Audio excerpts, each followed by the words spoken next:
Love to hear from you. Any questions or comments you'd like to give us, #SafariLive is how you get hold of us on Twitter. Otherwise, you can use the Facebook comment section if we're on Facebook, which we aren't right now. Otherwise, you can chat on YouTube. Either or any will work.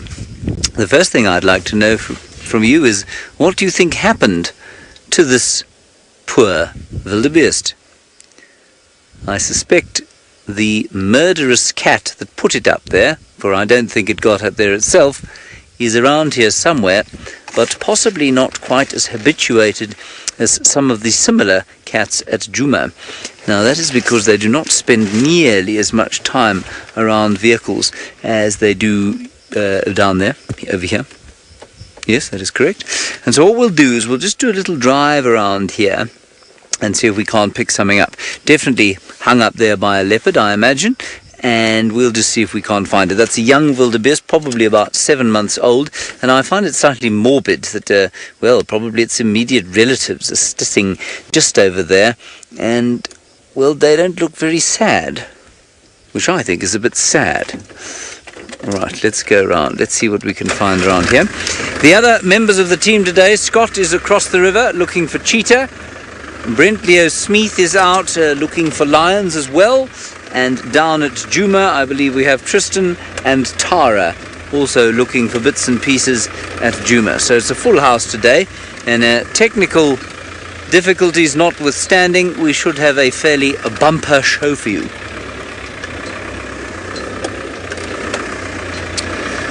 Righty, we're going to look around here, see if we can find what is known as a chewie in local parlance. That's a leopard.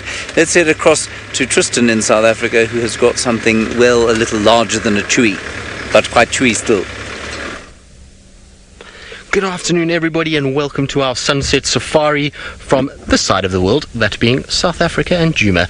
Now, it is a beautiful day, and as you can see, we've already managed to find an extra special little herd of elephants, and that is the short trunk herd behind me. Now, my name is Tristan, and on camera today I've got Craig, aka the Batman, and I'm really, really thrilled to be back, and especially because just down the road, as I've gotten out on drive, so we've stumbled upon this a very, very special herd of elephants, like I said. Now, the reason why they're special is because the female on the right-hand side over there, you'll see that her trunk is a little bit shorter than normal. So, unfortunately for this elephant, probably what's happened is that her trunk has gotten stuck in a snare somewhere. Now, a snare is a wire trap that is often set for smaller animals by poachers that are looking for a bush meat that they can either consume or sell off, and an elephant gets their trunk stuck in it, and it sometimes then severs through. Now, the interesting thing about it is that elephants, even though they get this disability from its snare wound, you can see she's still very healthy. She's got milk that she's producing, which means she has a nursing baby, the one that was just off to the left there, and so she's able to survive all by herself without having to worry at all with this disability.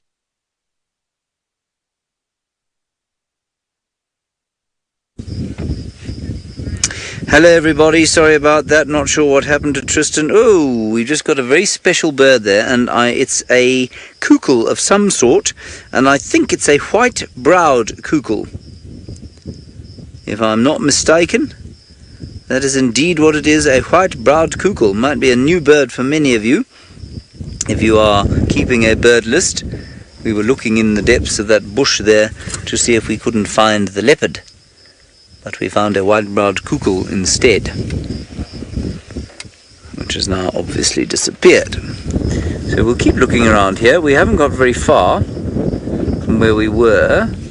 The tree's just behind us there. So let's drive around here together and see if we can't spot what is going on. We're not going to spend too much time here, because I think that if this leopard doesn't want to show itself, it won't. You know how easy they find it to hide if they wish to.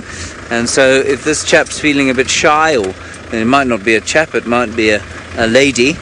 If she's feeling a little shy, well, then we won't see her. We might see a spot or two in amongst the bushes. I've only seen one leopard up in a tree. This is the second wildebeest carcass I've seen strung from a tree, but this one is fresh.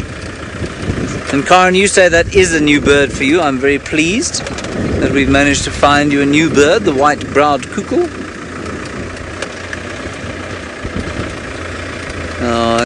I would imagine that if she is around here, or he, can be around about inside these bushes here, but could so easily hide from us. Well, John, you said your leopards and the mara tend to hang out near the river. Well, the river, if Viam Pan's down there, is probably, what, about 1.5 kilometers away, about a mile, at least, actually, as the vulture flies. So, not necessarily. I imagine you'll find that closer to the river and closer to the mountains, their territories will be that much smaller.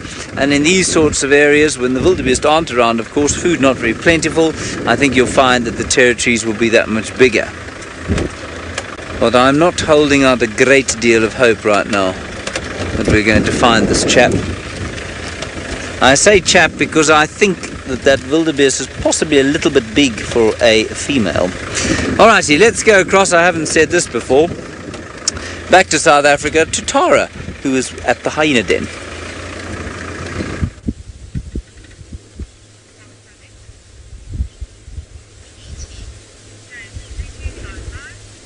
Oh, welcome on board this afternoon, everybody, here at Djuma Game Reserve in South Africa. And it's absolutely wonderful to hear that we're linking with the Mara Game Reserve as well. And great to hear James is with you. And Tristan is back from leave, and my name is Tara. And joining me on camera this afternoon is Senzo. Hello, everybody, and we are at the hyena den again. We have really try to get the best visual of the hyena for you, but they're just on the side where there's a lot of vegetation. There's a lovely breeze coming through, so I don't think they're going to be moving too soon. It looks like little Ntjuma is actually drinking from the mother, and they're both just passed out now, and it looks like they are going to be there for a little wee while. But interestingly enough, Ntjuma is probably around the 6, 7, 8 month old mark, and it's still going to be taking milk from mother for another few months yet. They can actually nurse up until about 18 months old, which is obviously quite a long time for a mammal. So usually they get weaned fairly quickly. If you think about the cats, they're usually weaned by about 3 months old, and they'll start eating solids, whereas the cubs of the hyena could get about 8 months old. They might start getting a few scraps here and there if they're lucky, but they'll only really go and join mum out on a foraging excursion in the evening when they're over about a year old. Otherwise, Ntjuma's going to be sticking around the termite mound, and you'll slowly start to see the vegetation as an Ntjuma grows up being chewed and torn apart. And it's quite interesting to see a termite mound that actually has had a few cubs in its day, because it starts off with a lot of vegetation, and over the time it just gets torn apart.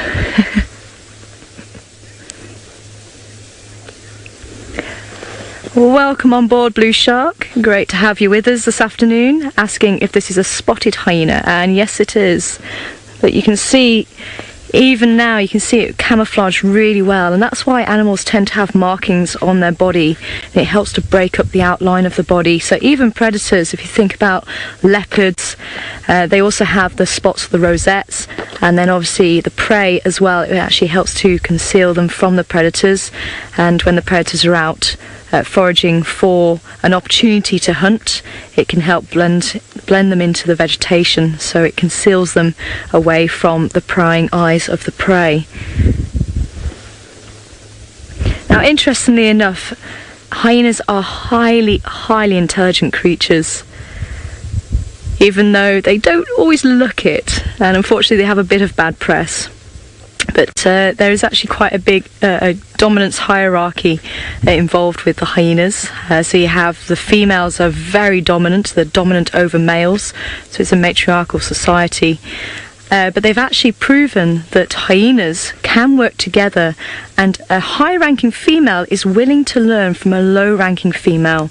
And they prove that by looking at hyenas in a confined area. And they had to work out, one had to pull a lever and one had to stand on a footplate at the opposite ends of the enclosure to be able to get the food, and they had to work together. And that if a subordinate female knew how this worked, the more dominant female would actually be willing to learn from the subordinate. So really quite amazing creatures. So don't write hyenas off, whatever you do. It sounds like Tristan has got a lovely herd of elephants for you, so we're going to leave the hyena, see what else we can find while you enjoy the elephants. Well, Tara, we have probably one of my favourite herds out here. I think this herd is second to Fang's herd, which unfortunately still no word. I know a lot of you have asked about Fang, and I've had lots of messages about Fang. I still haven't heard anything about her or where she is at the moment, but I'm sure she's fine. I'm sure she's just enjoying the winter somewhere else away from Djuma, possibly on one of the rivers to our south, like the Sabi or the Sand River, and maybe even as she's gone as far north as the Elephants River. So I'm sure she's around, and I'm hoping that we will see her again fairly shortly. But other than that herd, I think this herd for me is one of the most special, just because of this matriarchal female and her short trunk, and how she's able to still look after all of these younger elephants and make sure that they stay nice and safe, and that she's in such good condition, considering we've just gone through a drought, and now we've had a fairly dry year this year. Even though there is vegetation for them to feed off, it still hasn't been the greatest year in rain, and she still looks wonderful. She's managed to find food even with her disability.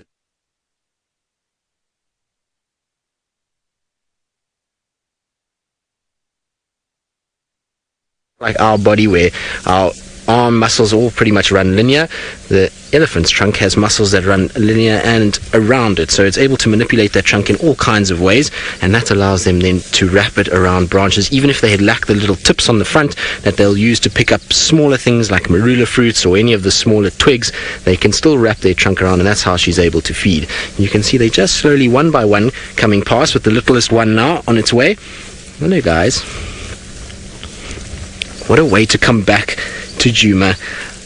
One of my favourite animals to spend time with. And I think what they're doing now is they're going to slowly move up the hill behind me, and they'll go up towards Quarantine area and then on to Gari Dam. So I'm pretty sure we're going to get them at the Djuma Dam Cam at some point during the afternoon. It's going to take a while for them to get there, because first it's time for lunch, and so they're going to feed their way slowly as they go. Now I'm going to try and just turn myself slightly, that I can just get the ones behind me. Now hopefully we won't lose reception again, because just in front is Philemon's Dip, and seems to be a little gremlin hideout at the moment, so we're going to try and avoid that as much as possible. But there we go, it should help, Craig. So just reposition slightly. There's something about being lower than a herd of elephants. When you're sitting like this and you're at the same angle as their feet, their size really does get imprinted on you. It almost feels like they're that much bigger, and you get a sort of much better sense of how big these guys actually are, and it's really cool to see them from a low point of view. Interestingly enough, just before, well, not last cycle, because last cycle there were very few elephants around and I didn't get to see too many, but prior to that, the elephants that were around were feeding mostly off grass. Now we've been sitting with this herd for the last 20 minutes or so, and I haven't seen any of them taking any trunkfuls of grass at all. So I'd imagine by now, at this time of the year, the grass is completely devoid of nutrients, and therefore the leaves are where they're turning. And I'm just watching all of them going through the different types of trees, and they've been feeding on all kinds of different types as they've been going along.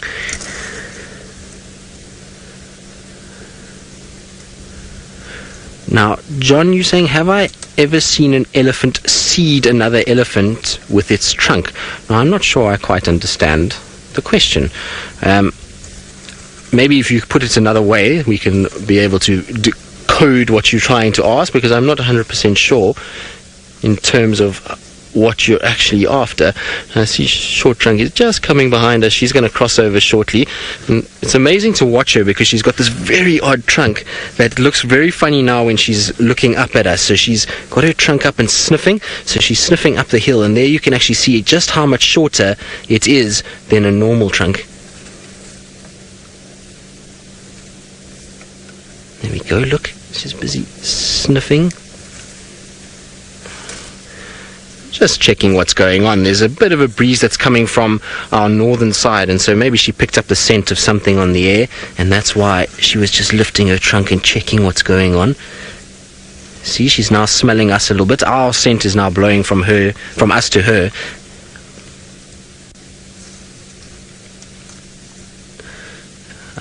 So there we go. Now the question was whether or not they would feed, not seed. Sorry, my comms are a little bit bad, and it's my first afternoon back, and the brain's a bit scatty after driving a little bit, so I do apologize about that. But yes, most definitely, I have seen it before. We used to have a young bull elephant in this area that had a similar situation as this to this female, where his trunk was almost cut off quite close to the tusk, so very high up, and therefore didn't have enough to be able to grip plants and vegetation and be able to eat it. And you would find that the females would actually break branches off and put it into his mouth, and then from there he would be able to chew it. So I have seen it before. I've seen another herd do it as well. But with this particular elephant, her trunk is mobile enough that she doesn't actually have to worry too much. She's still able to wrap it around branches. She's got enough length on that trunk to still be able to feed themselves. So now that all makes sense, because I was wondering why seed. I was thinking of all the different possibilities, but feed makes a lot more sense. So thank you for clarifying that, Chantal. I do apologize. Got to get the ears cleaned out. I was down by the coast. Maybe there's some sand in my ears that needs unblocking.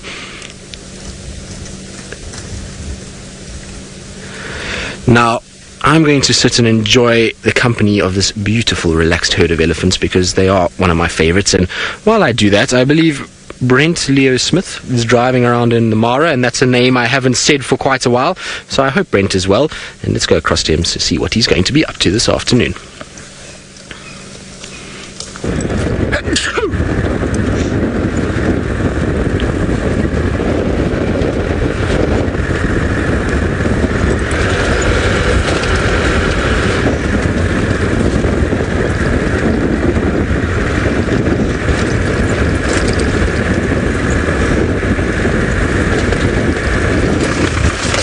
Hello everybody, welcome back again to this part of the drive. What I wanted to show you here, we're just sort of driving through a giant group of wildebeest. They're spread out probably over a space of, I'd say, I don't know, from where I can see here, say 1,000 hectares or so, 2,500 acres.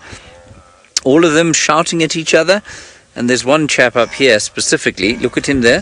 This will be a bull trying to set up a temporary territory. He spotted a young bull in the territory, and he's now chasing them out. And this is of course pointless, because mating is long since over, but the bulls do this from time to time. And his territory will disappear as fast as this herd moves on, so it's completely transient. I'm imagining that there must be a pride of lions around here somewhere. That is our objective, is to find a pride of lions interacting with this herd.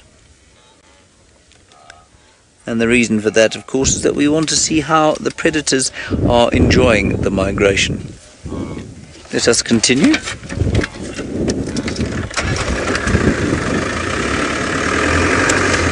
Bill, you want to know if royal antelope are found in the Mara? Bill, they are not found in the Mara.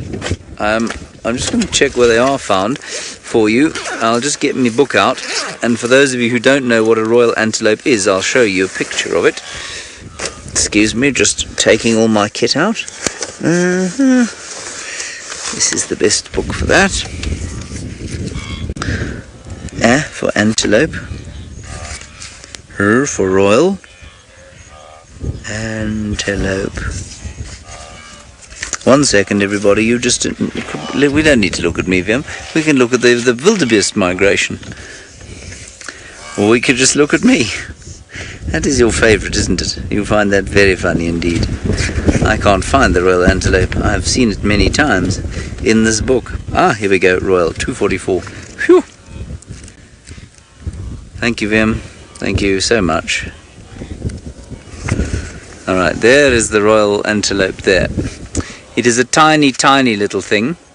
It is a, well, I suppose you could think of it as a sort of a duiker, very closely related to the duiker. And it's found only in West Africa there, around the Ivory Coast. There we are. And Togo, Benin, Nigeria, that sort of area there. In fact, it doesn't occur in Togo or Benin. I can see both of those. Anyway, West Africa. Royal antelope sounds like it should be something the size of a sable, but it isn't. Let us just take one moment to appreciate the sounds.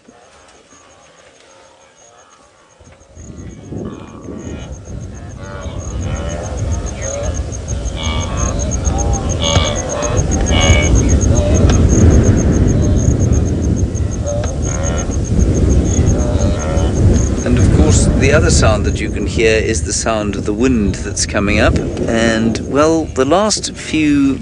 In fact, I think just about every single afternoon I've been out here, we've had a thunderstorm of some sort. And yesterday, Fergus and I very nearly got caught in a horrendous storm. Anyway, we managed to stay clear of it, and we're going to try and do the same today. But there is a storm brewing over to the far sort of northeast there, one brewing over the mountains there to the west, and hopefully nothing to the south of us. So we'll keep going that way. The roads here in some areas are not particularly impressive, so it is a little bumpy, and I apologise for that. Ooh, there are some bulls having a fight. There we go. The fight is over, but Tristan is not without the same thing that he has been with all afternoon.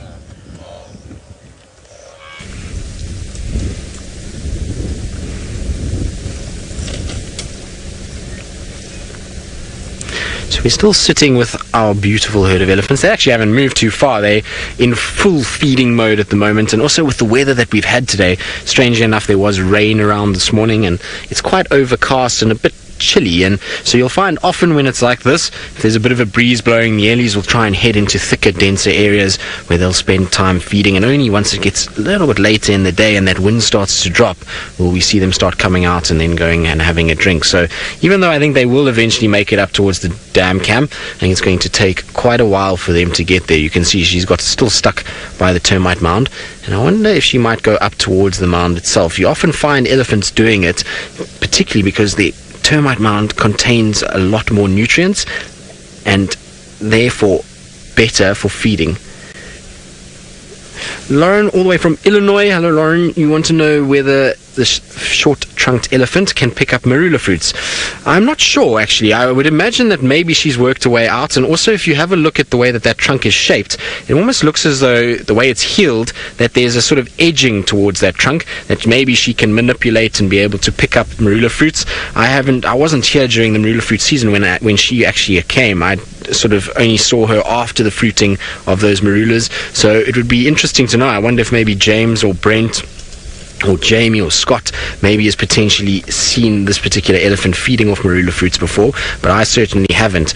I would imagine it would be very difficult. She'd also probably have to buckle her knees a little bit just to get low enough to be able to pick them up, but it's not to say that she can't. Like I say, the way that that trunk is healed, it almost looks as though there's two little edgings to the trunk itself that seem fairly sort of mobile, and she's able to manipulate quite well, and maybe she can pick them up. It'll be very, very sad story if she can't, because it's a time of the year that a lot of elephants make use of, and they get a lot of nutrients out of that, and it's a time of plenty for everyone. So if she's not able to feed off them, it would be quite a shame. So take care. You're wondering if the trunk has any bones. Well, no, it doesn't have any bones. If you look at the way that that trunk is being manipulated now, you see how it twirls on itself and moves around everywhere.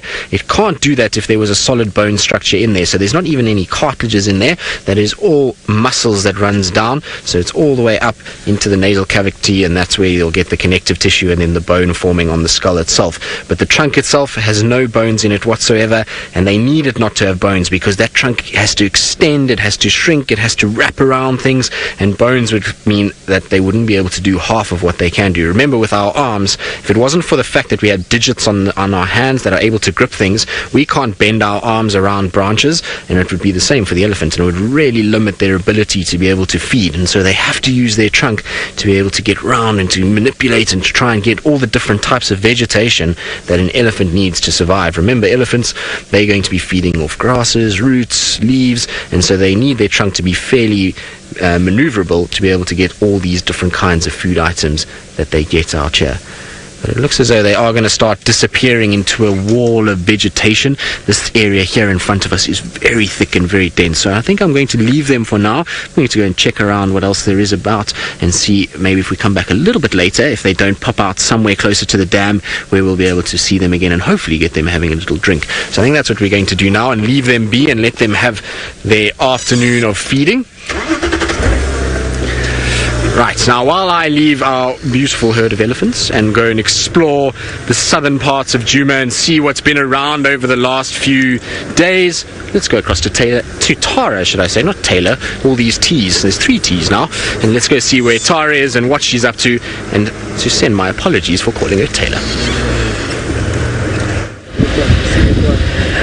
Hello everybody, and I am busy trying to look for any tracks of the leopard. So we're actually heading west towards Sydney's Dam along the fire break here just north of Voyatella Access. I'm looking on top of the termite mounds, seeing if the leopard's going to be sunning itself on top there. Oh, hello yellow-billed hornbill. Oh, there we go. Just on the left there.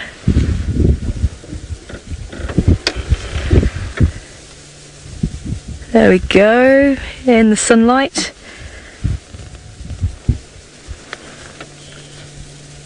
And where's your friend? Now, sometimes these birds will actually team up with dwarf mongoose, and they've actually been known to sit and wait outside a dwarf mongoose burrow or the termite mound that they're using as the home, and wait for the dwarf mongoose to wake up. So it looks like this pair's just flown off. Now, it really is amazing what these birds can get the bill around. We've seen them eating a chameleon the other day. I've seen them eating a bat. Literally, whatever they can get their bill around, they will eat. Now, the reason why they will actually make a relationship with the dwarf mongoose, it's called a mutualistic symbiotic relationship, and they get the benefit of looking for any escaping insects or anything like that that the dwarf mongoose miss.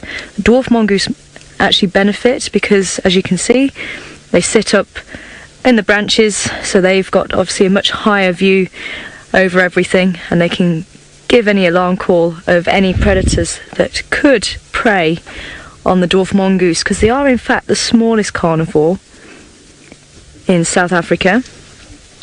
And unfortunately, if you're small, other things are going to eat you.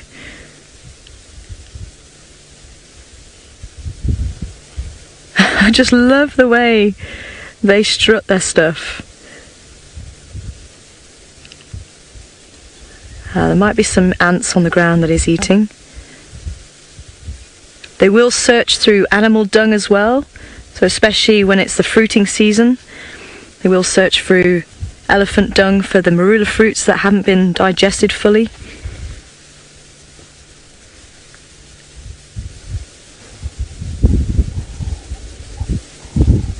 So if anyone does have any questions they would like to ask, this is completely live. We have no idea what's going to unveil in front of us as we drive through the African bush.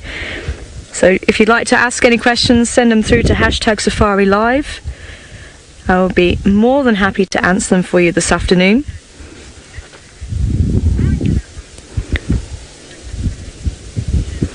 Hi Jenlyn, welcome on board this afternoon. Asking if yellow-billed hornbills are migratory, and they're not. So if you see any of the birds around here, we are in the winter time, so any birds that you see here are more than likely going to be residents. So the migrants will only start coming back once it becomes the spring. So as we go into October, November, we're going to get the migrants coming back. Now, I'm surprised we haven't seen or heard some brown-hooded kingfishers. They're usually another bird that is out and about this time of year, and often you can hear them quite a lot because during the summer they tend to get a bit drowned out by the other birds. So it'd be nice to see if we can find one of those this afternoon. You might be thinking, but hold on a minute, there's not a lot of water around for a kingfisher. But actually, there's about 10 species of kingfisher in South Africa, and only 4 are really found around the dams. The rest are found in the bushveld that you can see around you, and they'll eat lizards and things like that. And the brown-hooded kingfisher is one of those. So we're going to carry on. We're going to check the termite mounds as we go, and hopefully not disturb the yellow-billed hornbill too much. Hopefully it'll fly back to where those ants are. I'm sure it's a bit of a feast down there for it. So we'll head through to the dam, see if the leopard might be drinking, because it's quite a pleasant temperature this afternoon. There's a few clouds in the sky, which does suggest that there is it's going to stay quite cool. And as I say, if it's overcast and quite cool, then you can get predators out and about this day. And if it's really sometimes you've got nocturnal species like the pangolin or the aardvark.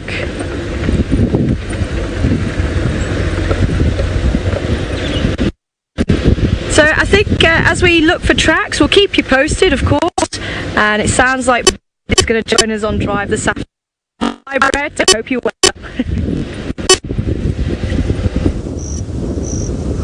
Well, thanks very much, Tara, and it's been a while.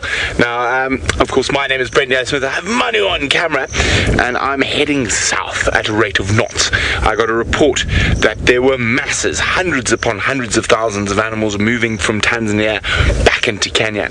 Now, it doesn't really look like it at the moment, but when I put my binoculars up and I look down straight south of us into that hill, that one there that's in the shadow, now all of a sudden you suddenly see millions and millions of little spots and massive herds of wildebeest.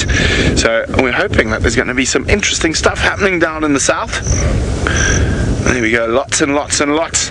So we've had some rain in the last couple of days, and that brings all bringing all those wildebeest back. Now, of course, we're going to head now back to Djuma, to Tristan, who's just driving around because I say Tristan can't find any leopards.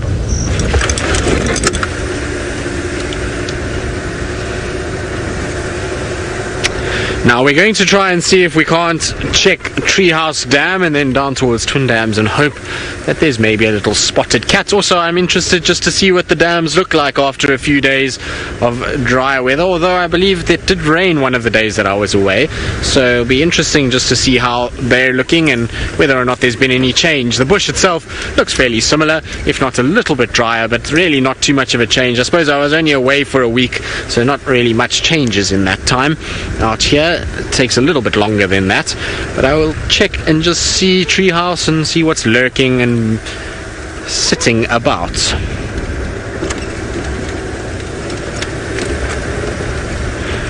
Now I believe Brent, all the way from the Masai Mara, reckons that I won't be able to find a leopard. Brent, is this a challenge? I bet you I find a leopard before you do, and I reckon that I've got good money on that. What do you think, Craig? You think I can find a leopard before Brent?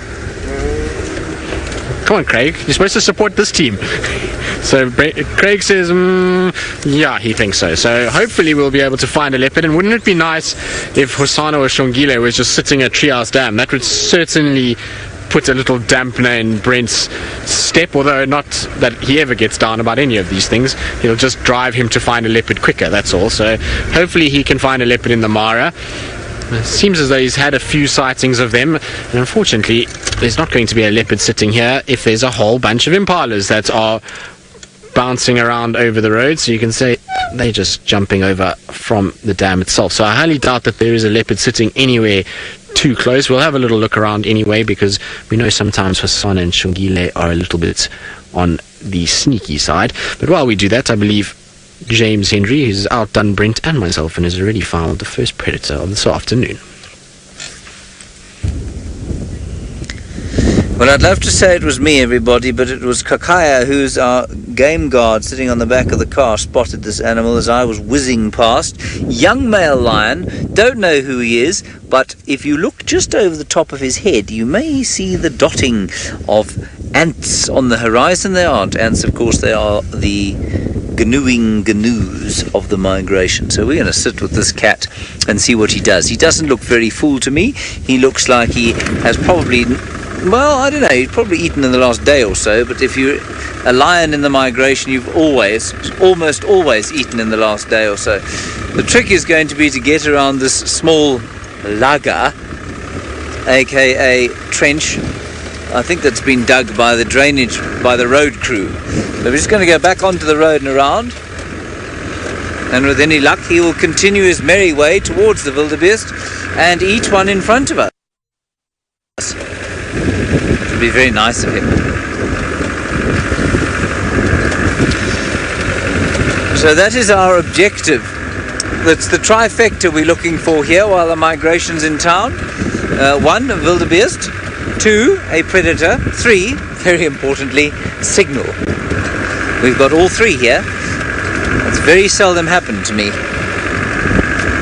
Let's try and get off the road without getting stuck. Nothing would give Brent Leo Smith more pleasure than to hear that I had got myself stuck in the mud, because he thoroughly believes that I will be the first. I thoroughly believe the same thing.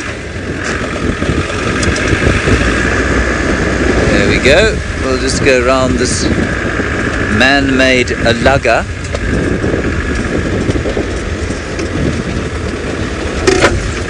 And he's definitely looking towards the herds there. So that's great news.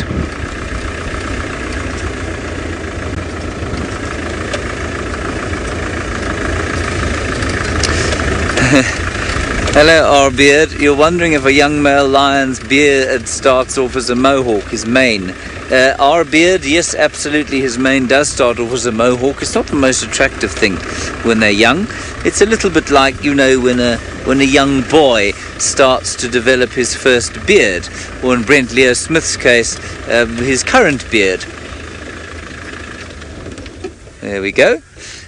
What happens is that it takes a long time for them to fill out, and they have that sort of teenagerish look about them, where the beard is not quite full. So I think we'll sit with him for some time and hope that he does some hunting.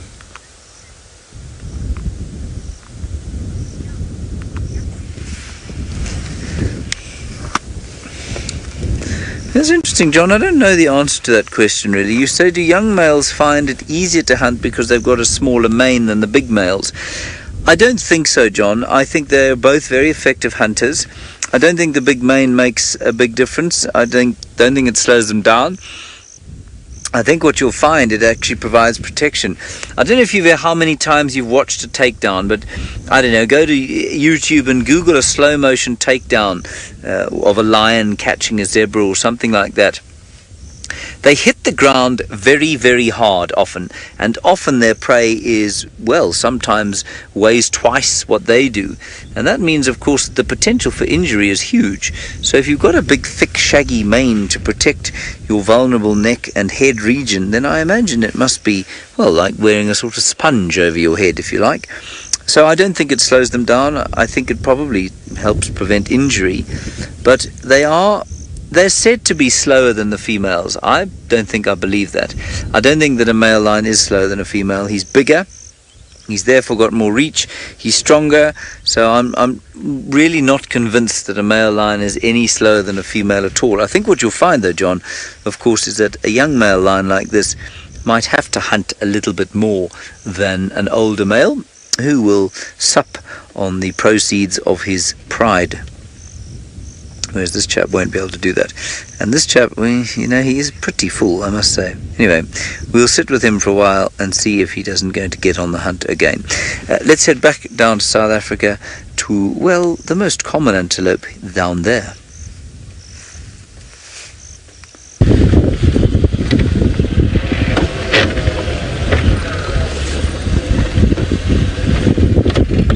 Hi everybody, we just had some male impala actually grooming each other, so I'm just wondering if we can have a look through there because the sun's actually on them and it looks absolutely stunning. I know they're quite a common antelope, but they are so beautiful. So for those of you who don't know what this antelope is, it is an impala. It looks like we've got a mixed herd here, which is quite unusual this time of year. Because we are coming up to a very short breeding season, and that's basically the rutting season happens around the March-April time, so that's in the autumn. But there may have been females that didn't fall pregnant, or they might have got missed for whatever reason. So there's another very short rut towards the end of August, beginning of September. So generally speaking, you won't get the mixture of males and females together when there is a rut on. So it is coming up to that period.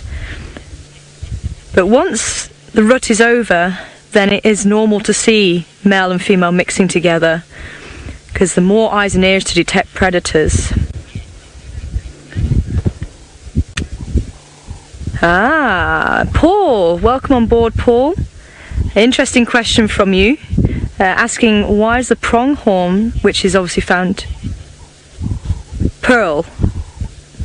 Have I got that right? Pearl. Bill, oh, I'm so sorry, Bill. I'll get there eventually. So Bill wanting to know why the pronghorn isn't considered an antelope. And antelope don't tend to shed their horns, and deer actually do. But deer have multi-branched antlers, whereas antelope have a single branch. So the pronghorn actually has a bit of both. So the pronghorn is actually found in North America. So the pronghorn, it actually has a single branch, but they actually shed their horns. So it's kind of a mixture between the two. So you can see the horns there. They're actually covered in keratin, so it's your fingernail basically. It's the same substance, keratin, and the hair on your head as well, also keratin. So that's what covers the horn, and inside is a bony core. So if you look at the skull of the antelope, you actually have the horns attached, whereas the deer, it gets shed just at the base of the antler.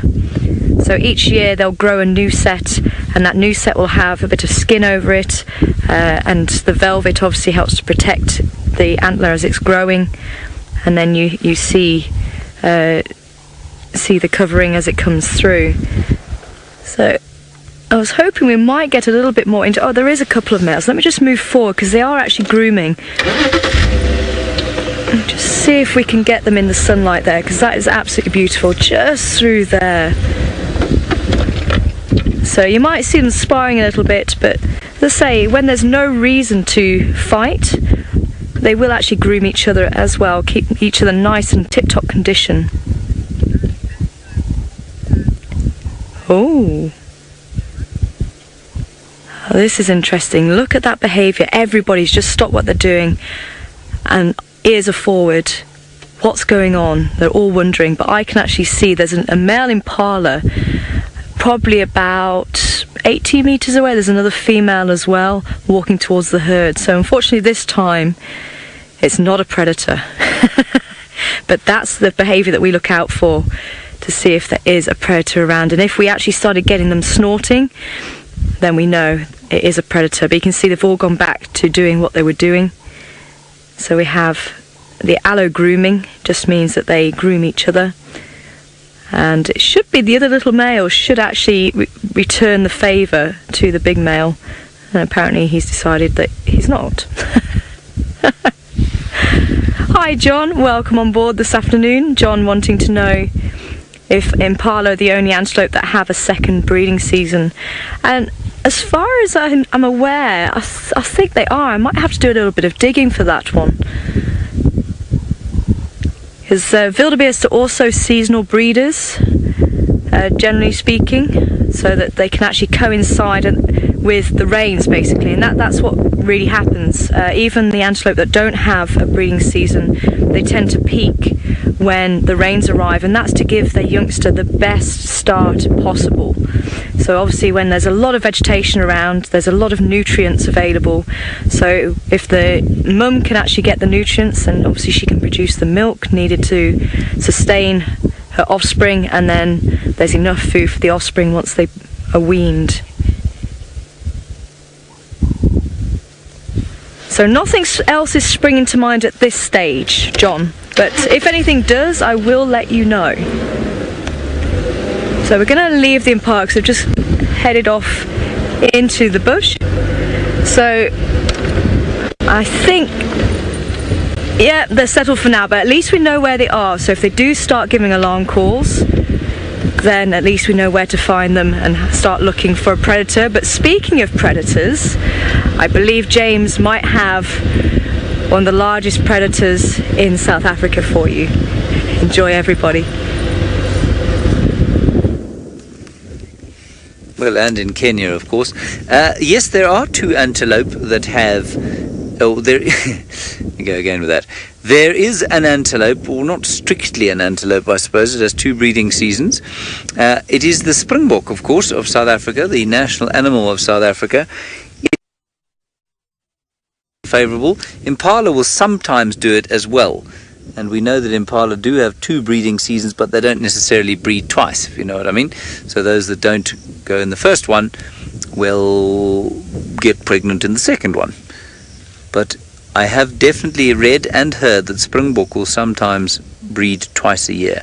And I wonder if the Thompson's gazelle doesn't do the same thing.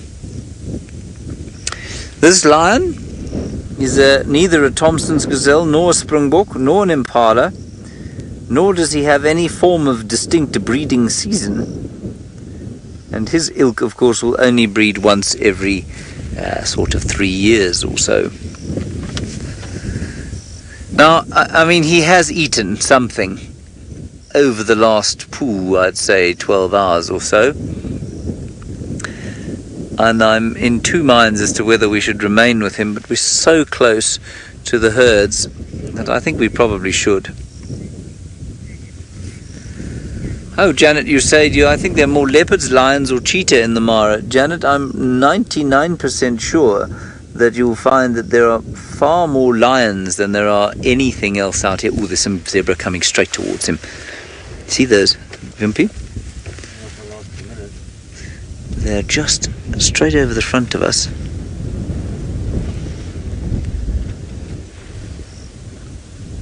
I mean, the chances of him taking one of them on, I think, very small, but he might. And there's a little one. Hashtag Jeopardy. That's a little in-house joke, everybody. We're supposed to be pushing the jeopardy of the situation. There is some jeopardy here, though, genuinely. Let's just watch him carefully and see if he gets up. I mean, the wind is blowing from him to them, so he's not going to smell them.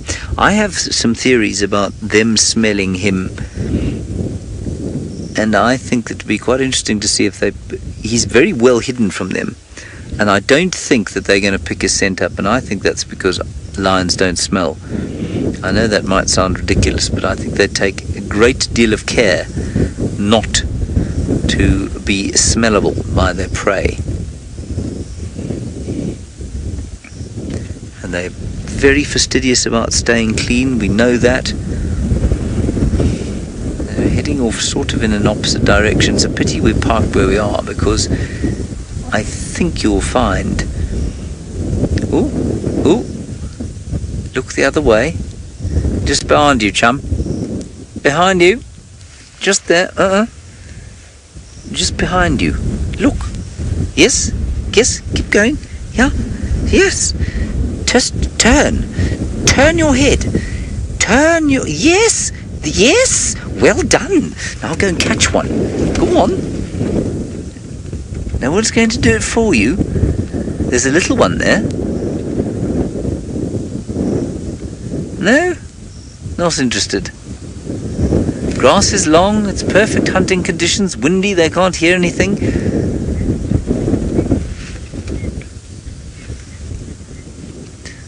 Alright, we're going to sit here and see what happens here. Brent Leo Smith has managed to find 2 lions. Well, actually, we've managed to find 8 lions in total, but these 2 are being the most busy now, and they're looking quite nice and hungry. So there we go, there's a bit of feline flirting going on. And we can tell Tristan that 8 lions is equal to 1 leopard. Of course, yeah. We're down in actually one of my favorite areas of the Mara Triangle. We're around... when said Chumvia Kwanza, the first salt lick, and so there's 2 lionesses there. Now there's a lioness just off to our left who's looking quite intently behind us. I wonder what she's spotted. There we go, there she is, and probably about 150 meters away from her is a massive herd of wildebeest and zebra, probably easily over 100,000 in total, stretching right over the ridge, and so we're in a good spot. Well, we can't see how full everyone is yet, and there's another bunch of lions in the swamp behind us itself. And oh, hang on, where did they go?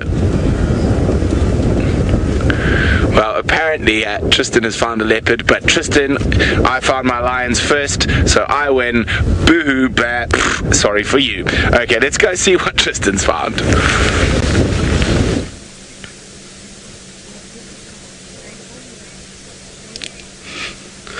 Well, Brent, I would be upset too if I lost the challenge because, well, I know how Brent is with me, and both of us hate losing to one another, so I'm sure he's not very happy about this, but he did give himself a horrible situation, because had he challenged me to find lions before him, I would have never taken the challenge and probably would have lost just as quickly as what Brent has this afternoon. But isn't this exciting that we've got one of my favorite cats in the whole world, little Thamba, who's not so little anymore. He looks massive on that termite mound. He looks much bigger than at first I thought it was Hyena when I got here, but he's definitely grown. He seems like he's got a little full belly as well, but unmistakable, those greenish coloured eyes and that big pink nose that he's got.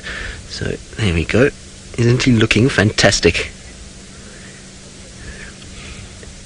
Now Brent wants to know whether or not we found Thamba or if we were called into the sighting. Well, Brent, we were called in, but only because we were about 100 meters from where the leopard was and somebody else got here before we did, so we ended up kind of finding it together. But I'll give it to Brent. We did get told that it was here, but we were on our way to Twin Dams, so we would have found him eventually had nobody else come here before us. But now we know that Tundi has been seen with Hyena and has been mating and has been all over the place.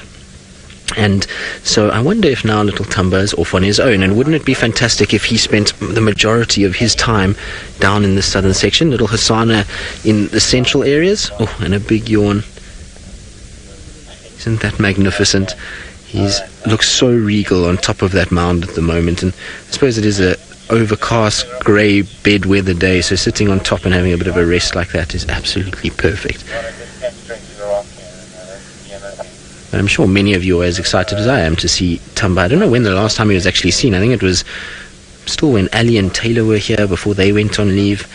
I'm not sure if he's been seen since then, but I can tell you now, since the last time I've seen him, he's grown massively. He looks huge up there, much bigger than I would have expected him to look.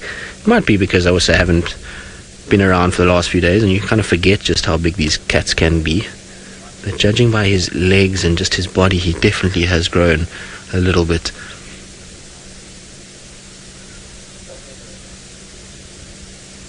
Now Brent is saying that he found the lions all by himself. Well, Brent, it's not hard when there's about 40 million lions in the Masai Mara and there's not really too many obstructions. At least here we have to use tracking and varying other things to find things. So, well, and anyway, James found lions before you did anyway, so we'll take our leopard win and we'll have to have another challenge at another stage. But while we enjoy our male leopard lounging on his mound, let's go back to James, who actually is the real champion of today because he found cats before all of us.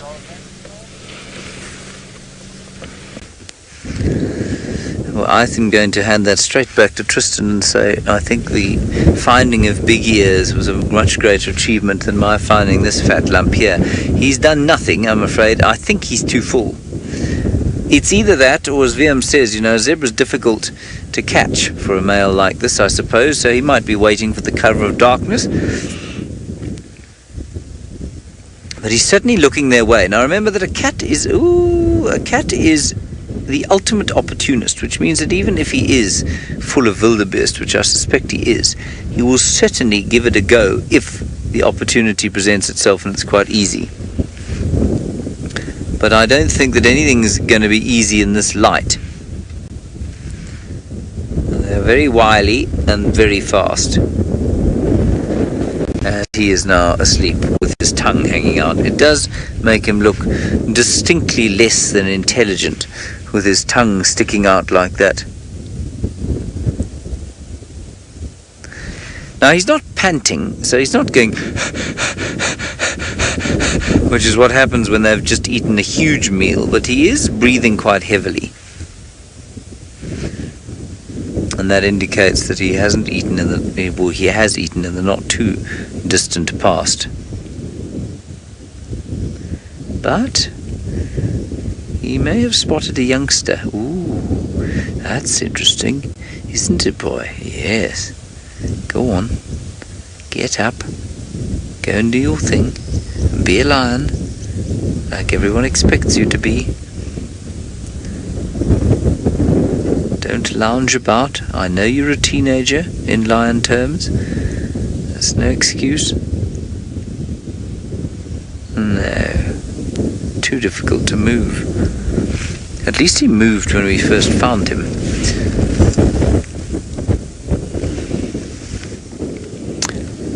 This is interesting.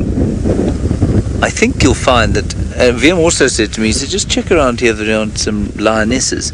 That was in between mouthfuls of chocolate digestive biscuits. And I've been doing that and I can't find any. Not as many as the chocolate digestive biscuits that Wiem found. He's now eating another one as we speak.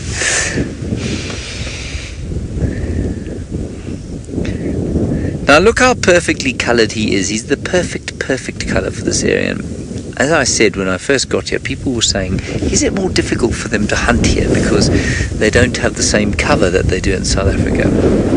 And I always said, no, I don't think it is. I think it's actually easier because they melt into the grass. They truly just disappear. And they can make quite a lot of headway towards what they're hunting without worrying too much about being spotted, which they can't do if they have to dash behind bushes all the time. Now, I was reading an interesting paper that Steph was sent today about cheetah and lion and hyena and them basically separating out their feeding times and whether they do it or not, because you will read, of course, that cheetah hunt during the day and so do wild dogs in order to avoid competition from lions and leopards. And yes, to a certain extent they do, but much as lions hunt a lot during the day during the migration season, so cheetah will hunt quite a lot at night on moonlit evenings. So there's no reason for him to wait for the darkness. If an opportunity presents itself, he will almost certainly get up and do something about it. But they're just a little bit too far away from him at the moment. Every time a youngster walks past, he turns his head and looks. He's definitely picking out the potential targets in each little kinship group that goes by. And then he decides, it's a little bit too much. Jack's mum, you think that he definitely is interested. Well, I would have agreed with you until he fell asleep right now. Now he's looking distinctly disinterested.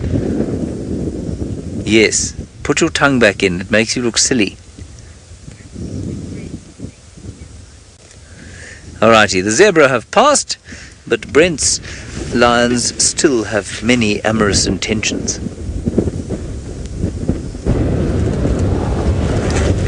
Well, they are still definitely feeling, well, not so amorous at the moment, because that's the wrong lioness. So a third lioness has come to join us now. So as I said, there are 5 lionesses in this pride, and I did see another male a little bit earlier in the swamp. So when I found this pride on the previous 2 occasions, there were 3 males, and they look like they've just come into power here, and that's probably why they are feeling so amorous, because they are getting lucky trying to get spread their genetic pool. And so they're about, I'd say about 5 years old, so just coming into power. Oh, look at this, every time I look up another lion appears out of somewhere. So here we go, there's another lioness there, and some of these girls are looking quite hungry. And as I say, there's about 100,000 wildebeest just in front of us. Oh, these ones are up here, Manu.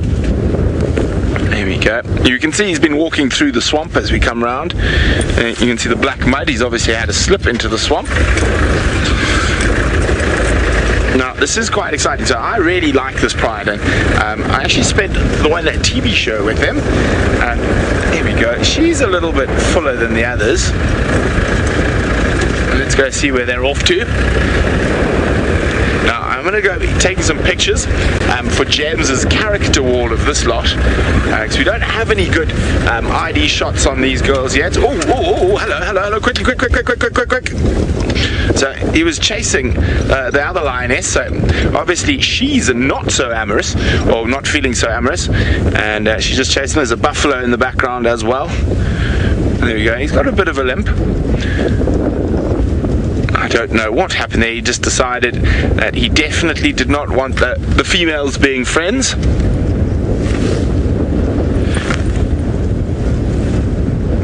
Hi, Stacy. Stacy's wondering whether a mating pair would not be interested in prey, even if it was nearby.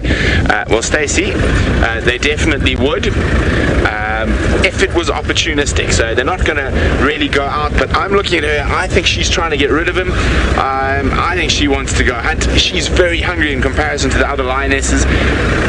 You might find that he's been keeping her from feeding and that by lording so much attention upon her.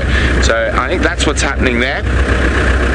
So we've got we got 4 females. There was another one we saw, so all 5 females from this pride accounted for. But not all the males.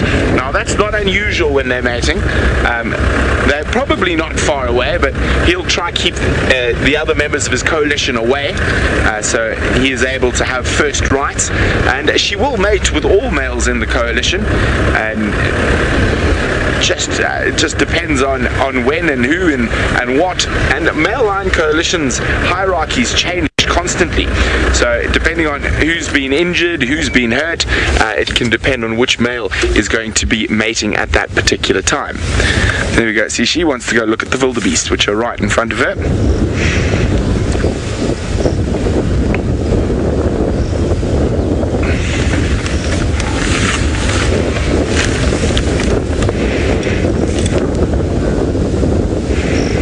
Well, we're going to sit with these guys and see what happens next. While we do that, it seems like Tristan's spotty cat is on the move. This windy doesn't sound good, eh? Now we're just trying to reposition a little bit because little Thamba decided to do some repositioning of his own, and all we could see was a little white fluff of tail sticking up from behind the termite mound. So he's still on the mound itself, but he's turned to face towards Twin Dams. You can see this is Twin Dams dam wall, so I'm sure he knows that every now and then food items come this way, and so it's for him going to be a perfect place to spend time. So I'm just going to try and get round quickly and see if we can't get a better view of him from here. There we go. At least Brent will be happy that his lions decided to mate. What are you doing? He's got his head in a bush at the moment, which can't be very comfortable at all. So there you go. You can see him perched on top of his mound, and his head is inside a tree, and he keeps trying to move it around, and it seems as though the tree is hitting him in the face. You silly boy. You were so comfy where you were. Now, to put his head like he has now, you can see the branch that's right there. He keeps popping his face there, and that tree's got little thorns all over it, so it's not going to be a very pleasant experience rubbing your nose against that tree. I think you should reposition, young man. But you can see, look how big he is. He's looking huge. That neck and shoulder area is starting to get quite big as well. Are you going to come down now? There we go. Let's see, where is he off to? I wonder if he's not going to go and have a little drink. Maybe all this attention has made him thirsty.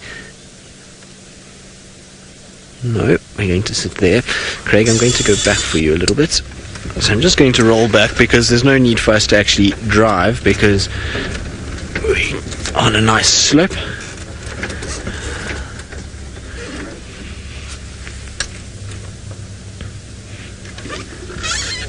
So Mr. P, all the way from Canada.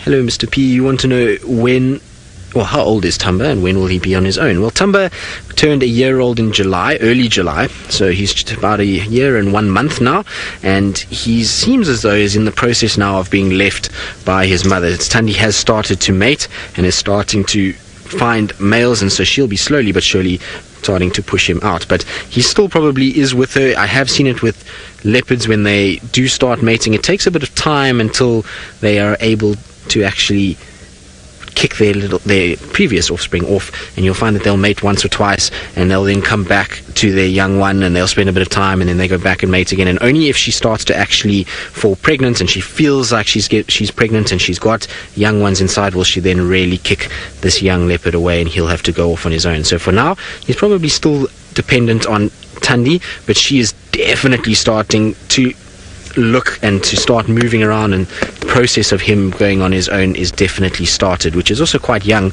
much like Hosanna and Shungile. Now I believe Scott, I think is what Chantal tells me, has got a beautiful male lion somewhere on a mound just like little Thamba, so let's go across and see.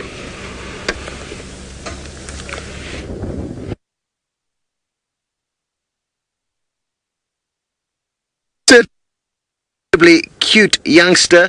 It's the smallest member of a pride of 10 lions that we've stumbled across.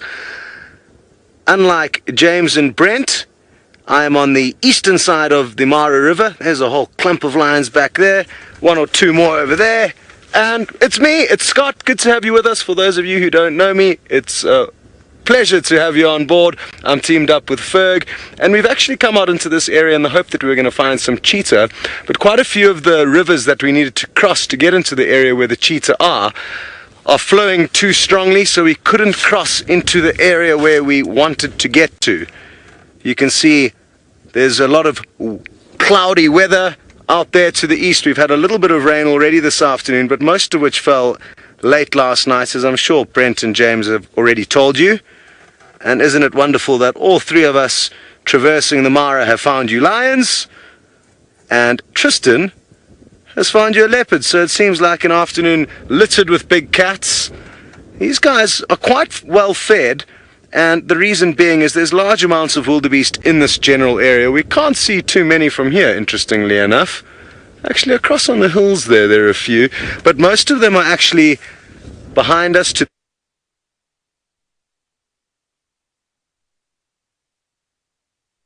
I said further to the south, just beyond a small valley close to where we are right now, there's a multitude of wildebeest, so I'm guessing they've been snacking on them, and they actually just tried to catch one.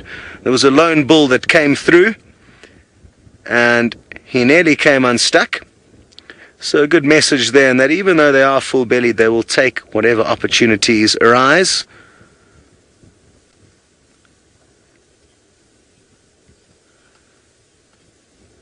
Well, as you can see, things have calmed down here. You came at a good time to see at least a bit of movement. We're not going to be going anywhere. We're spending the whole night out.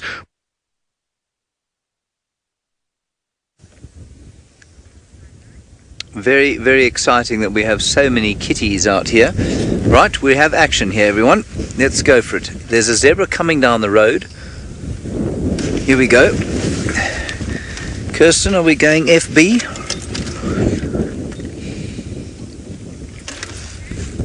One second. Okay, go for it.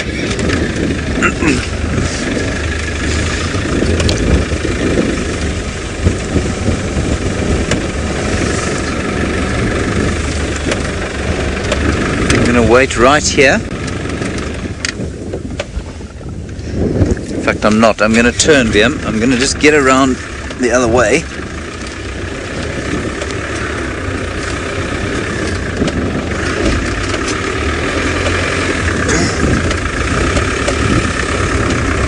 This could be very exciting. Hello everybody watching the Facebook broadcast. We now have a lion right over here. There's a zebra walking straight towards him. They have no idea what's going on. We're going to position ourselves in such a way that if he does decide to make a chase, we'll be able to see him. You're just going to see his head peeping up over the top of that termite mound there. There he is. It's a young male. We've been sitting with him for about, I think we've been sitting with him probably for about 45 minutes now. He looks quite full. There come the zebra just over there. They've got no idea that he's there. And beyond them, massive herds of wildebeest. We are coming to you totally live from the Masai Mara in Kenya. My name is James Hendry, and on camera is Wiem, and the lion's just behind there. There he is. Well, you can't see him, of course, because he's a lion. He's hidden. Let's just move a little bit forward. You got him there. Alrighty. I'm going to just move slightly. See how he slunk his shoulders down? Look how he's perfectly positioned his head in that long thicket of grass there. Now the tricky part of this is predicting what's going to happen and how it's going to play out. Right, what we don't want to do now is disturb those zebra at all, so we're going to stop completely here and wait and see what happens. Look how beautifully designed his head is. There, he's moving now. He's full, you know, and he's just watched a whole lot of... This is fascinating. He's watched a whole lot of zebra walk past him. The wind was blowing a different way. It's now blowing from them to him, and perhaps that's why he's thinking that this is a better opportunity. The others were closer. There were smaller ones. I'm not going to move forward at all, because if I do, I think we're going to spook the zebra. This is wonderfully exciting stuff. There they are. They can look like they can sense that there's something wrong. Lynn, you've asked a question. There was a topee just the other side of the zebra there. You've asked if he's by himself. He is. He's a young male lion, and often during the migration season, young males who are nomadic, not yet with a pride, yet with a territory, will move on their own, and sometimes move way out of their sort of normal range, following the herds.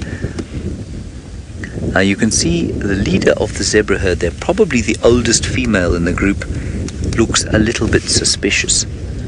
And I'm just trying to see, is she the female? It actually looks like a stallion. Now let's see if we can go back to the lion view. I think he's just behind that termite mound there. Somewhere over there.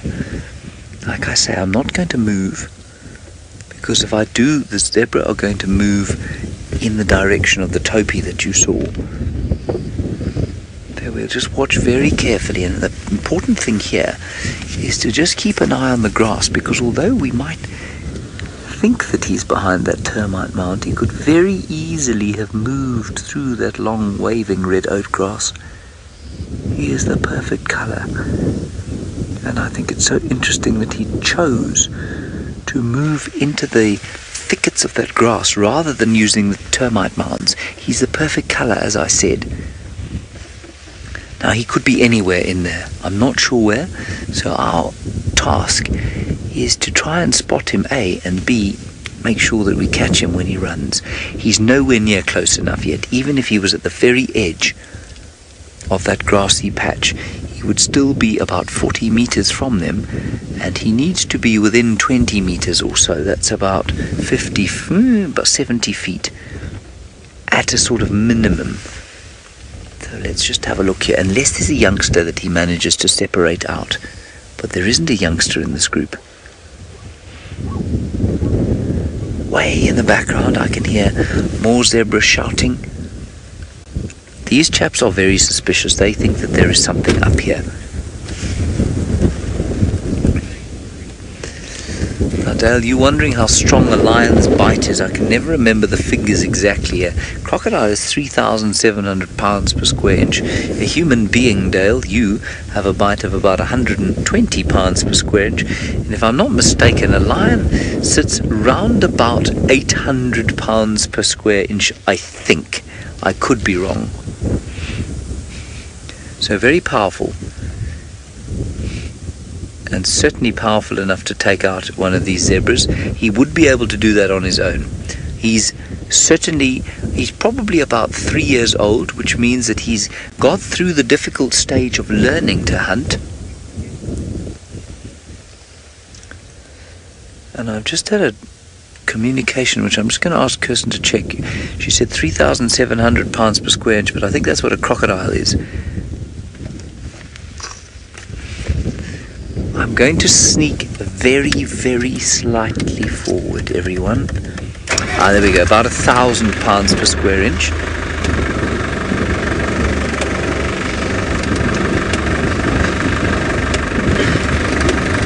And apparently, I'm just getting this information from Kirsten in the final control, one of the weakest bites of any of the big cats. Now, he's in amongst this grass here. Can't see him, obviously. And I'm just trying to measure the distance. What I'm going to do is sit up on my door and peer into the tawny lion-coloured grass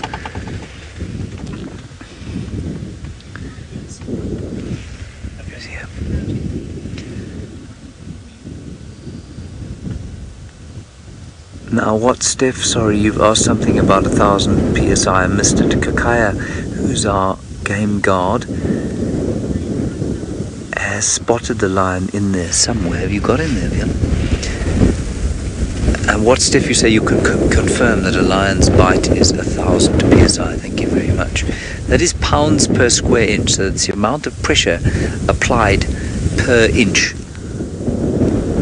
I don't know what it is in the metric system. I should, because it's, I operate in metric normally. So I'm not sure what 3,700 pounds per square inch is in kilograms per square meter. Let me just get out of your way. Hey, can you see him? Okay. What we can try and do, Kakaya is just suggesting that we move around the back of him and see. I'm prepared to go with that recommendation, just in case. Just in case we... Ooh. You see, the best spot to be for a kill like this, or a hunt like this, is behind the prey so that you can see it actually happening. But in this case, we can't see where the lion is. So let's just sneak through here.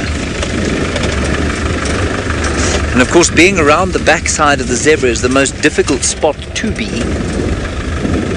because it's you can influence the hunt much more easily from there, and you don't want to do that. The zebra have started grazing now. The wind is coming up. You see him, Vim? You got him?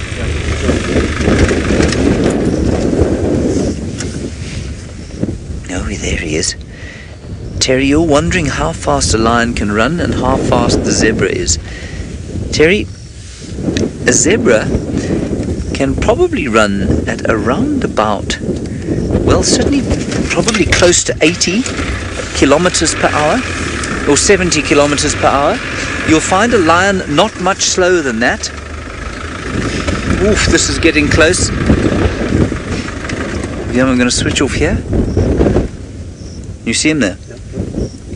He's straight in front of us now, everyone. He's moving up. Now, the one at the back is watching. He's using the termite mound now as cover. There he's going across the road. There, look at that. Oh, this is wonderful. This is incredible. Go, boy. Look at him kick. How fantastic was that? That was the stallion. Stupid lion. He picked completely the wrong animal to go for. That was the stallion.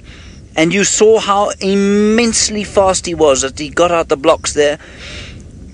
Now, a racehorse will run at about 75 kilometers an hour, sometimes up to 80. I've heard that lions can run that fast.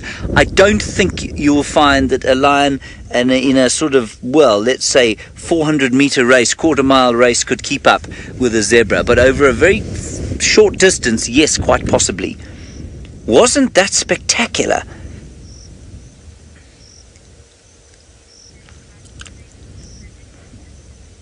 Just brilliant stuff. All right, everyone on Facebook, we will keep you posted. We're going to stay with this lion possibly into the night, and we'll see what he does. He was quite full. I didn't think he was going to hunt, but now I think we will sit with him because clearly he's quite interested in food.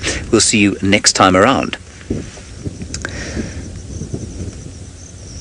And for the rest of you, we're going to go across to Thamba with Tristan.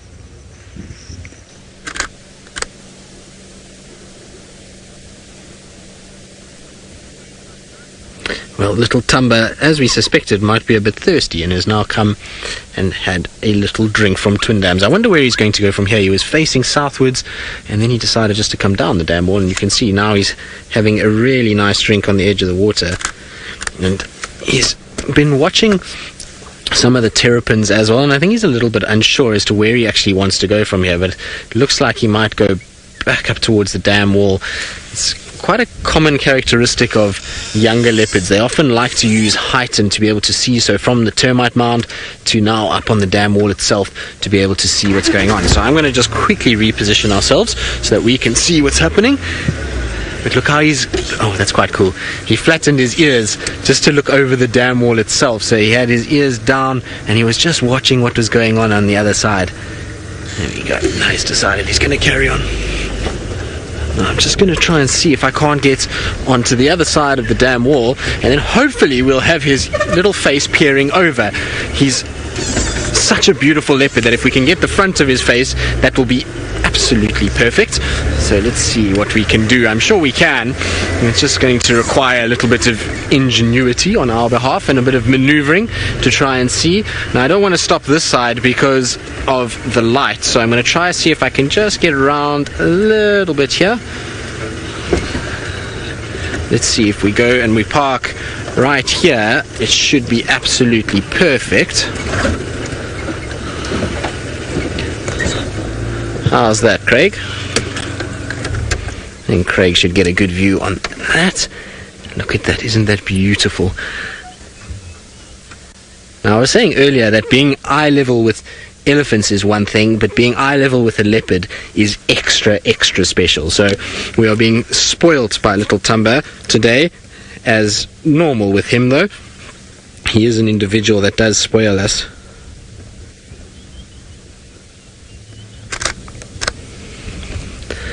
Look at this, he's coming straight towards us. Isn't this cool? You can see he's a little bit unsure about all these thorn trees. You went the wrong way, boy. There was a nice big open gap for you. Look at that. Is that not magnificent? And you can see the back of the car. Hello, boy. And he has such a beautiful golden mane. Now, hopefully he's going to stay still. Now, Craig's just trying to move as slowly as possible because he doesn't want to scare our little boy. There he goes. Kimberly, you're wondering how big Thamba will get. Well, Kimberly, it's never an exact science. We don't know for sure how big he'll be. I can tell you that he is going to be quite a large boy. I would imagine he's going to take after his dad, who we think is Tingana.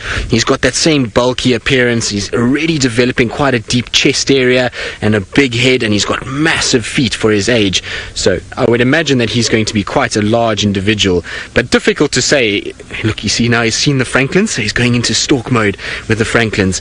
Let me just reposition us here, Craig, because the Franklins are there. They're running the wrong way, so I'm just going to try and get a little bit of a different area quickly, just so that the Franklins, we can see them if they go towards him, and we can actually watch his expressions, because it's always so great when you see leopards hunting. Their facial expressions are priceless. So I'm just going to try and see if I can't get us just here.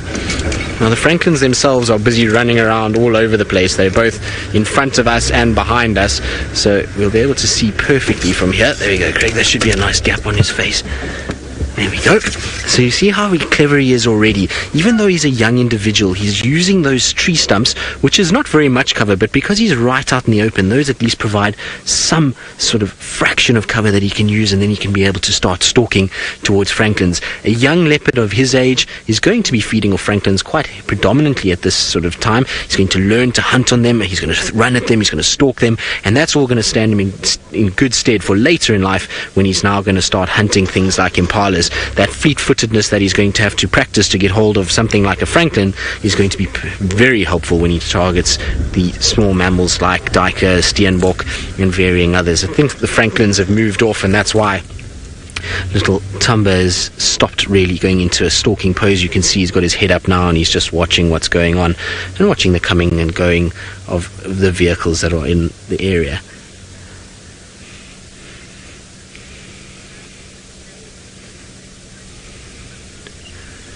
Bobby, you're wondering if leopards can have the same spot and ID patterns. Well, Bobby, no. So each leopard has a unique spot pattern. So whether it be the spots over the whiskers or the spots around the eyes, you might find two leopards that have a 3-3 spot pattern, but the arrangement of those 3 spots on either side of the face will be unique to that leopard. So they'll never be exactly the same. And there's a Franklin that's actually running straight towards him. Look, here comes the Franklin. I don't think the Franklin has seen him. There it goes, across the road. Is he going to pounce on it? No, he's a bit unsure of all of this now. Look at the tail. Now the Franklin, I think, has seen him. Look, he's growling at the Franklin. So he's been spotted, and the Franklin's alarm calling. He's now growling at the Franklin to tell the Franklin to keep quiet. You silly boy. And you can see the whiskers going up every now and then. What are you doing? Yes, tell that Franklin to go away. So you can see he's been spotted, and the Franklin making that noise means that he's lifted his head now. He's no longer hidden, and therefore he's telling the Franklin, I'm here, you've seen me, I'm going to try and now sort of not stalk you anymore and stop squeaking at me and leave me alone. I wouldn't be surprised if he actually gets up and moves now, because at the end of the day, now that he's been spotted and the Franklin's making noise, that gives his position away, and I'm pretty sure he's going to want to move. There we go. He's now moving towards us. Isn't that beautiful?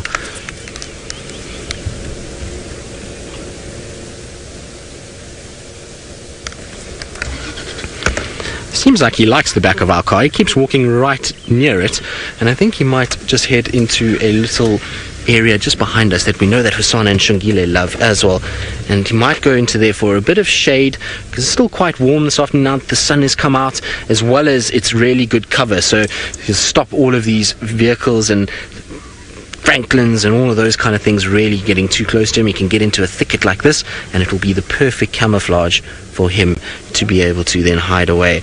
I don't think he's going to move too much once he gets into a thicket. I think he's going to try and sit there and watch what's going on. I don't think he'll move. There we go. Let's see where he goes from there. I think this is where he's probably going to end up settling, and we'll try and see. There we go. I think into that thicket and lie down. That's where I reckon he's going to spend his afternoon. So while we try and see where little Thamba goes, I believe Brent's lions have stopped fornicating and are now moving around and are, sounds like, on a stalk mode.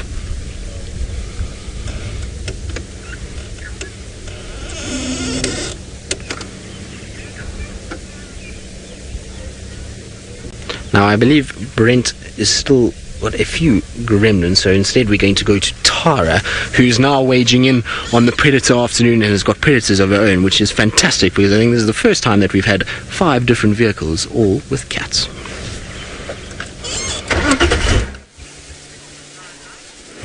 Yeah, how exciting is this? And just like buses, you're waiting for a bus and then all of a sudden 3 come along, or in this case 5. So we have 2 of the Birmingham boys chilling in the afternoon sun, but the bellies don't look that full, so I'm thinking these boys might get up and move at some stage. It looks like they may have had something small. The male on the right has a slightly bigger belly than the other brother, but it's still not as full as what it can be. You can still see it does go in towards the back legs, whereas if they're nice and full, it looks like a huge balloon. It looks very uncomfortable. It definitely looks like there's room for more in there. But they are flat out. They're getting a little bit irritated by flies, certainly the brother on the right. So again, if they get irritated enough, they might just stand up, and that's the beauty of cats. If you are willing to be patient, you might just see some movement or interesting behaviour from them. Now I understand that this is part of quite a large coalition, and I remember when I was here last, we were hearing about the Birmingham boys coming in from the Manuletti, which is north of where we are in Djuma Game Reserve, but we were hearing it was going to be quite a large coalition, unheard of really, about 8 or 9 males, but I think that never materialised. I think perhaps 6 came down in the end, but I think they are 1 short now.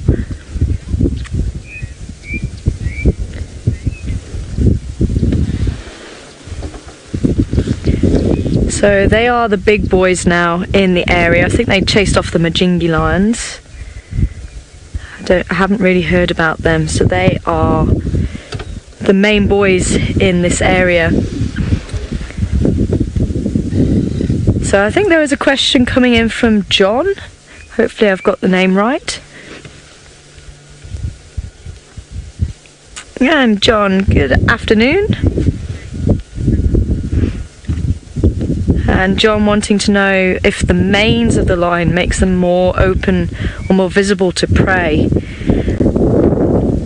And they can do to a certain extent, but generally speaking, if the males are actually hunting at night under the cover of darkness, that's not going to make too much of an issue. It's when they're hungry and they're actually out when it's overcast like this, if they do try and hunt, then it could make them a little bit more visible, but not to a huge degree. If they play the cards right, they can still stay very well hidden.